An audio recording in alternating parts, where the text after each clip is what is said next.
ఇక phone tapping కేసుకు సంబంధించిన బ్రేకింగ్ అప్డేట్ చూస్తున్నాం. తెలంగాణలో సంచలనం సృష్టించిన ఈ ఫోన్ ట్యాపింగ్ కేసులో దర్యాప్తు ఇంకా కొనసాగుతూనే ఉంది. నేడు మరోసారి సిట్ ఎదుట విచారణకు శ్రవణ్ రావు హాజరు కాబోతున్నారు. మూడోసారి సిట్ ఎదుట హాజరు కాబోతున్నారు. ఆయన గత ఎన్నికల టైంలో వాడిన సెల్ ఫోన్స్ ఇవ్వాలని ఇప్పటికే నోటీసులు జారీ చేసింది. 2 సెల్ ఫోన్ల కోసం శ్రవణ్ రావుకి సిట్ నోటీసులు ఇచ్చింది.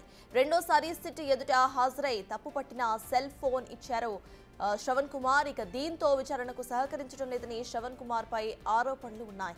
గత ఎన్నికల హయాంలో వాడిన సెల్ ఫోన్స్ ను సబ్మిట్ చేయాలని ఇప్పటికే ఆదేశించినా కూడా శ్రవణ్ కుమార్ పట్టించుకోవడం లేదన్న ఆరోపణలు వినిపిస్తున్నాయి. దీంతో ఇవాళ మళ్లీ సిట్ ముందుకు రాబోతున్నారు ఆయన.